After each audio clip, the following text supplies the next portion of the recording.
Сәлеметсіңдер ме балалар? Бүгінгі біздің сабағымыздың тақырыбы Абайдың 32-ші қара сөзі. Сабақтың мақсаты осы Абайдың 32-ші қара сөзіндегі қандай мәселелер көтерілген және бүгінгі күні осы мәселелер қаншалықты өзекті өміршең, соны анықтау. Алдыменен Абайдың 32-ші қара сөзіне тоқталмастан бұрын жалпы ұлы ақынның қара сөздерді жазу себебі, қанша қара сөздері бар және осы қара сөздерінде қандай мәселелер көтерілген, сол жөнінде кішкене сұхбаттасақ. Аружан? Жалпы Абайдың қара сөздерін жазу себебі ол өзі айтып кеткендей, қағаз бен қаламды ермекке айналдырып, білгенді жазып жазайын деген, яғни келешек ұрпаққа өзіне керекті жерлерін алып оқиды деген. Абайдың жалпы 45 қара сөзі бар. Сонымен қатар осы қара сөздердегі негізгі идеялары ол әлеуметтік, гуманистік және де дінге байланысты жазылған. Тамаша. Келесі, Ердоған. Абай атамыз қара сөздерінде өзінің өміріндегі тұжырымдарын түсірген және сол тұжырымдарынан адамдар өзіне қажетінен пайда алсын деген. Абай атамыздың қара сөзіне келетін болса, негізінен 45 және аяқталмаған 46-шы бар деп ескерген болады. Айдауыл. Абай атамыз өзінің қара сөздерінде сол уақытта болып жатқан қазақ халқының менталитеті жайлы айтып өткен, сонымен қатар қазақтың бойындағы қасиеттерін жазып өткен. Тамаша. Жалпы Абайдың көркемдік, әлеуметтік, гуманистік және дінге көзқарастары терең білінген еңбектері ол қара сөздері екендігіне көз жеткізілген. Жалпы ғақлия ол ұлы ақынның сөз өнеріндегі көркемдік қуатын, философиядағы даналық дүниетанымын даралап көрсететін классикалық стильде жазылған прозалық шығармасы екендігіне көз жүгірттік. Сонымен бүгінгі сабақта біз Абайдың 32-ші қара сөзін өтеміз. Оған дейін осы 32-ші қара сөзі бойынша бейнебаянды көріп, содан кейін оқулықтарымыздағы 29-шы, 27-ші беттердегі 32-ші қара сөзін әрбір 6 топқа берілген топ жұмыс жасайды.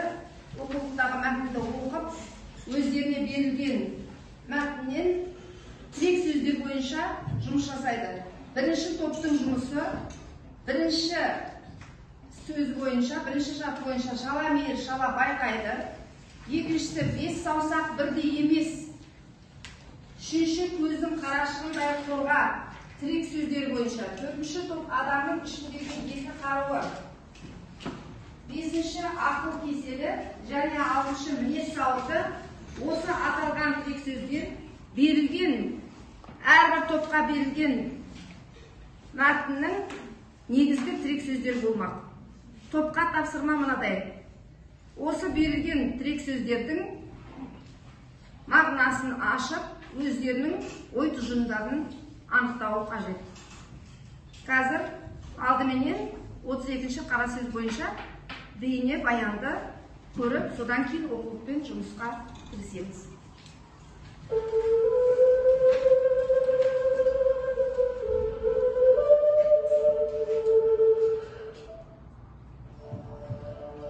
Білім ғылым үйренбекке талап қылушыларға әуелі білмек керек.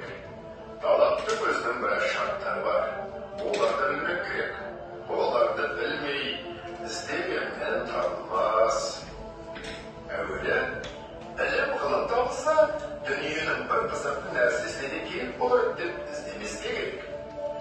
Адам үшін білім ғылымның өзіне ғана құмарындық болып, бір ғана білмектіктің өзін дәулет білсең, әр білмегеніңді білген уақытта көңілде бір рахат, хузур хасил болады. Сол рахат білгеніңді белек ұстап, білмегеніңді таңда сондай іздер екен деп үміттенген құмар, махаббат пайда болады. Сонда әрбір естігеніңді көңілің жақсы болып, анық өз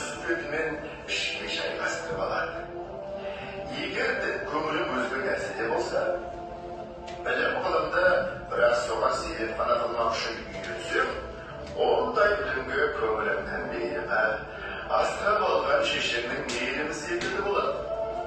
Адам көңілі шын мейірленсе, білім ғылымның өзіне мейірленеді. Елге қолғасы, шала мейір, шала байқайды. Екінші, ғылымды үйренгенде ақиқат мақсат. Ал екінші балалар, ғылымды үйренгенде ақиқат мақсатпен білмек үшін үйренбек керек дейді. Үшінші, әрбір хақиқатқа тырысып іздеп қатырмен көзің келсе, соны тұт, өлсең айырылма. Төртінші, білім ғылымды көбейтуге екі қару бар. Адамның ішінде бірі мұлахаза қылу, екіншісі берік мұхафаза қылу. Бесінші, осы сөздің 19 бабында жазылған ақыл кеселі деген 4 нәрсе бар. Содан қашық болу керек. Алтыншы, ғылымды, ақылды сақтайтын мінез деген сауықты болады. Сол мінез бұзылмасын. Соныменен тапсырманы тағы да қайталайық балалар. Қазір әрбір топ оқулықтың бетіндегі өздеріне берілген бөліктер бойынша топ ішінде жұмыс жасап, және берілген тірек сөздердің анықтамасын ашуы қажет. Алдыменен мәтінді мұқият оқып аламыз, өздеріңізге берілген бөлік бойынша. Содан кейін барып топта талдау жұмысын жасаймыз. Енді өзіміздің бөлікте өзі айтып тұр. Шала байқалады деген ол біреуінің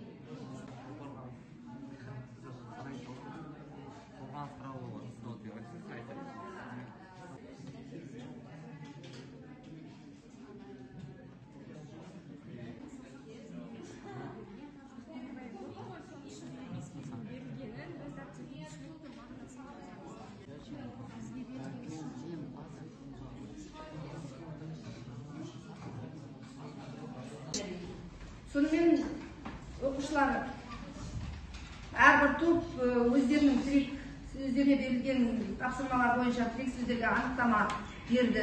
Және сол мәтіннің үзіндісінде қандай мәселелер көтерілгенін анықтай алды. Енді қазір жалпы ғылымға жетудің қандай шарттары бар екен. Әрбір топ осы шарттар жөнінде қысқа тұжырымдарын айтып кетсе. Бұл жерде алдыменен бірінші шала мейір, шала байқайды. Абай ең алдымен осы білім ғылымды бір пайда үшін, бір өзіне керек іс үшін қолдануға жоқ дегенде тоқтаған болатын. Осыдан бізде шала мейір, шала байқайды деген текст пайда болады. Яғни өзіне керек нәрсе біреуге немесе бір нәрсеге бола өз білімді, ғылымды жаратудың қажеті жоқ. Керісінше сен өзіңе керек нәрсені үйренген сайын өзіңде бір ризашылық, рахатшылық сезімдер ояна бастайды. Сен ары қарай оны жұмыс жасап және дамытқың келеді. Өзің өмірден бағдан алатындай болу керек. Жақсы. Келесі 5 саусақ бірдей емес дегенге қандай анықтама береміз және қандай тұжырым? Абай 32-ші қара сөзінде ғылымның ақиқат жолында жұмсалуын насихаттаған. Біздің тақырыбымыз 5 саусақ бірдей емес. Адам баласының барлығы бірдей дарынды болып тумайды. Абайдың пайымдауынша ғылымға қабілеттілігі әртүрлі адам, білімге қабілеттілігі әртүрлі адам ұмтылады. Ішінде мен кімнен кеммін деп өз-өзін басқалардан басқара алу керек. Жақсы. Келесі көздің қарашығындай қорға деген бізге үшінші бөлік, яғни көздің қарашығындай қорға. Бұл жерде өзің көмектемеген нәрседен басқа біреуден көмек күтудің қажеті жоқ екендігін, және де осы ғылым саласында егер де өзіне керек деп тапқан дүниені өзіне тұту керек және соны қадіріне жету керек. Тамаша. Жақсы. Келесі адамның ішіндегі екі қаруы қандай екен? Осы жерде қандай мәселелер көтерілген? Төртінші шарты бойынша бұл жерде адамның білім ғылым саласында білім ғылым саласын көбейту үшін адамның ішінде екі қару болу керек. Ол яғни сақтау және ойласу. Яғни адам бір орында тоқтап қалмай, әрі қарай ғылымды ізденіп, өз ғылымын көбейту керек, арттыру қажет.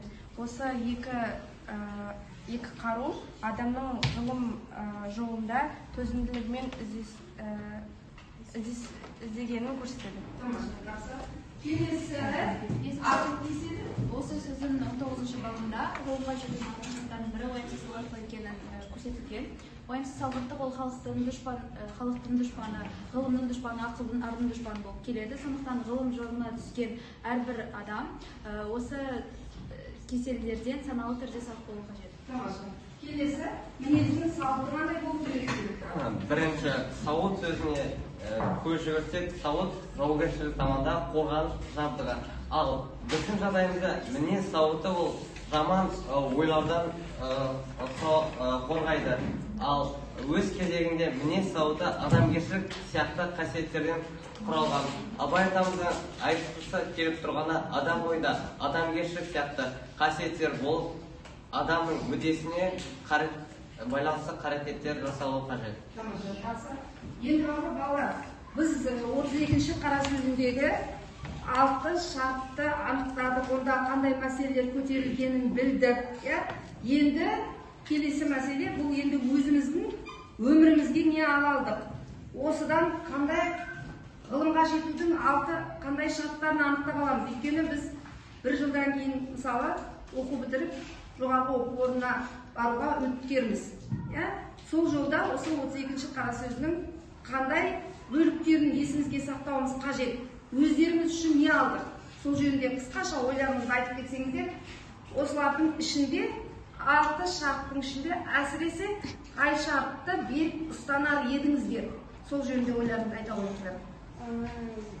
Біз мысалға алатын болсақ, 5 саусақты біздің өмір жолымен мысал келтіретін болсақ, жетістікке жету жолында біз қиналып қалатын болсақ, мен кімнен кеммін, менің қолымнан келеді деген оймен алға ұмтылуымыз. Жақсы, тамаша. Келесі. Мен осы 32-ші сөздегі бірінші шартты алар едім. Бірінші шартта адам тек өзі үшін оқынып, осы біліп жатқан ақпаратты өз бойынан өткізу керек деп айтылған. Менің ойымша, өзің үшін ізденіп, өзінің болашағын үшін білім алу, ол қазіргі жастарда бірінші орында. Тағы да Мысалы, қазіргі кезде біз өз мамандығымызға таңдап, осы Абайдың 32-ші сөзіндегі шарттарды аламыз. Мысалы,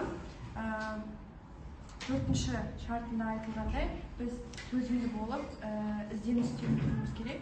Яғни, бір орында тоқтап қалмай, ары қарай осы ғылымға деген талпынысымызды арттыруымыз қажет. Сонымен қатар 19-ші сөзінде айтқандай, өзіміздің бойымыздағы ой кеселдерден, артық ой кеселдерден арылуымыз қажет. Мысалы, құмарлықтан, уайымсыз салғырттықтан арылып, тек анық жолға түсуіміз қажет. Жақсы балалар. Тағы да ойларыңызға қосатын. Мына ғылымға шын мейірлену керек. Ақиқат жолына жұмсау керек. Ғылымға деген адалдық болу керек. Ақиқатты қорғау керек. Және зиянды нәрселерден сақ болу, ғылым жолындағы төзімділікпен ізденіс дейді. Осы тұжырымдармен келісесіздер ме? Қай-қайсысы болсын, біз өміріміздің ұстаным ретінде ала аламыз. 6 шарттың бәрі сіздердің өмірлік қағидаларыңыз болуы мүмкін емес, бірақ солардың ішіндегі белгілі бір шартты, жаңағы басты қағида ретінде алуға болады екен. Тағы да кім өзінің ойын қосам деп отыр? Ертуған осы жөнінде не айтар едім? Мен зиянды нәрселерден сақ болу шартын көбірек еске алар едім. Себебі адамның кез келген туындылары, өнер табысы адамның пайдасына іске асырылуы қажет деп ойлаймын. Сонымен оқушылар Абайдың 32-ші қара сөзінен қандай ой түйдік? Өзіміздің өмірімізге қандай 6 қадамды белгілеп алдық? Қазір әрқайсымыз осы 6 қадамның ішінен біреуін мүмкін іріктеп алған боларсыздар. Сол жөнінде ойларыңызды айта қойсаңыздар. 32-ші қара сөзінен өздерің үшін не алдыңдар? қандай шарты сіздер үшін маңызды? Қандай шарттын өмірде ұстаным ретінде ала аласыздар? Сол жөнінде айталық. Білмегенімді білу үшін үйренсем, ізденсем, тапынсам, мен ойға қойған мақсаттарыма жетуіме болады. Тамаша. Жақсы, келесі. Тоғжан. Ғылымды жеке басының пайдасы үшін ғана емес, қоғамға қандай да бір пайда тигіземін деп үйреніп білу керек. Және ғылымды үйрену үшін өте көп мөлшерде төзімділік қажет. Тамаша, жақсы, келесі. Арай, айталады. Ғылым жолында төзімді, ізденімпаз болсам деген, болашақ мамандыққа байланысты өз мамандығымызда сыйлай біліп, ары қарай төзіммен әр адам өзін жақсы көрген мамандығында жалға бастайды ғой. Оған біз жету үшін оқыған кезде төзімді және ізденімді болу керек. Жақсы, келесі. Дария. Сөзінде тұратын, намысты, ұстамды, тұрақты болсам, алдыға қойған мақсаттарыма жетіп, өмірде жалпы жақсы адам ретінде қалып қаламын. Жақсы. Ойымсыздықтан, зиянды нәрселерден сақ болсам, өзіме сенімді болып, өз білімімді арттырып, бір арманыма жете аламын. Қол жеткізе аламын. Келесі. Сол сөзді айталым. Уайымсыздық, салғырттықтан зиянды нәрселерден сақ болсам, мен өз зиянды нәрселерден сақ болып, өз армандарыма ешқандай ерекшеліксіз, ешқандай жалқаусыз жетемін деп ойлаймын. 32-ші қара сөзі өте пайдалы сол жағынан, иә? Келесі, осы айталым. Білмегенді сақтасам, болашағым жақсы болады. Жақсы. Бізге тоқтағанымыз дұрыс, иә? Білгенімді білу үшін үйренгенім дұрыс жөнінде есептейміз, иә? Айталым. Білгенімді білу үшін үйренемін. Мен білмеймін деп тастай салуға болмайды, оны соңына дейін апару керек. Тамаша. Міне осыдан артық не керек? Айталым.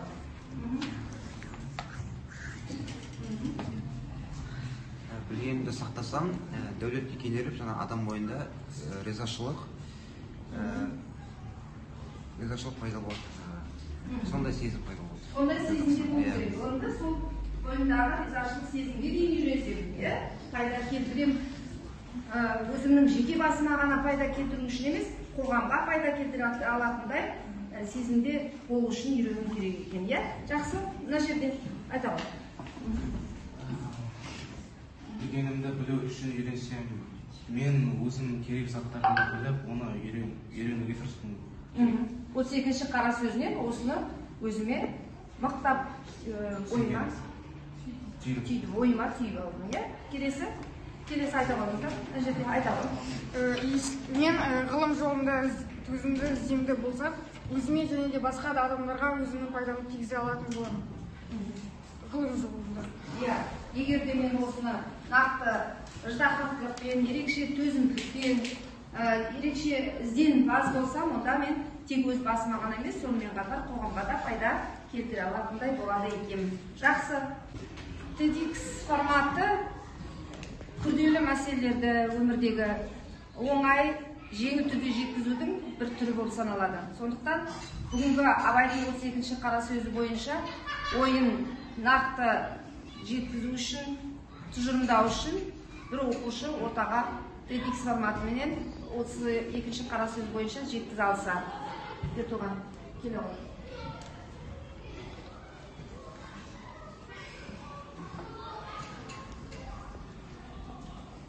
Бес алсақ бірде емес демекші, әркімнің өзінің бір кемшілігі бар.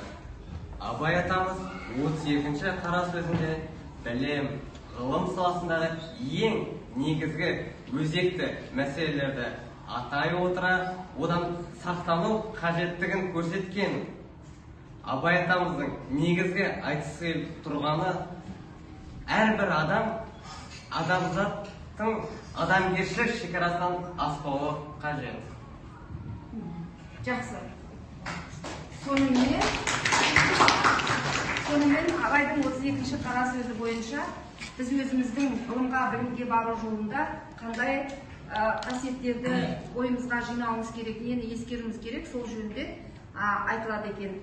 Енді жалпы сынып бойынша осы сабақта топтың жұмысын, жеке оқушының жұмысын, немесе басқа топтың жұмысын жалпы қалайша бағалар едік. Бір топ екінші топтың жұмысын, немесе бір топ сыныпқа баға беріп көрсек. Жалпы сыныптағы жұмысқа баға бере алсақ. Айта алайық, Дария. Сабағымызды қорытындылай келе, сонымен қатар сынып жұмысына баға беріп алсақ, менің ойымша бүгінгі берілген оқу мақсатына жете алдық. Сонымен қатар берілген материал бойынша жақсы жұмыс жасап, Абайдың 37-ші сөзінен жаңағы 6 бабынан жақсы ой түйе алдық деген ойдамын. Маған жеке ұнаған жұмыс. Менің ойымша бүгін Ғазиза, Аяжан, Аружан, Үнжу және Ертұман жақсы жұмыс жасай алды. Олар берілген нақты алты жаңағы бапты, берілген 6 бапта берілген сөздерді нақты аша алды. Өмірде бағыттар ретінде ала алды деп айта аламыз. Тағы да кімнің ойын тыңдасақ, Ертұғанның, басқа да оқушылардың. Мен бүгінгі сабақтағы жұмыстарымызды жоғары бағалаймын. Себебі біз Абай атамыздың 32-ші қара сөзін топ-топқа бөліп, яғни құрылымда негізгі мәні мен мазмұнын жеткізе алдық деген ойдамын. Тамаша. Жақсы. Келесі оқушының жалпы сыныптың жұмысына, басқа топтың жұмысына қалайша баға бере алады? Жалпы біз Аяжан. Сыныпта 6 топ барлығы өз ойларын анық жеткізе алды, және осы 32-ші сөздегі барлығы 6 шартты біз толықтай ашып, мәнін аша алдық. Ең бастысы сол, егер сабақтың басында біз 32-ші қара сөзде қандай мақсатты алдымызға қойдық? Жалпы осы Абайдың 32-ші қара сөзіндегі негізгі мақсат, сабақтың мақсаты ол осы қара сөзде көтерілген мәселелерді анықтай алу, содан кейін біздің өмірімізге қаншалықты пайдалы, ғылымға, білімге, оқуға кейін өмірде араласқан кезде осы қағидалардың қайсысын біз өмірде ұстаным етіп ала аламыз. Ең сабақтың мақсаты осы болған, осы мақсатқа біз сынып оқушылары жете алдық деп ойлаймын. Жалпы сыныптың топтағы жұмыстары өте белсенді, жақсы болды. Сондықтан сабақтың мақсатына сіздермен біз жете алдық деп ойлаймын. Жақсы, сабақ аяқталды, сау болыңыздар.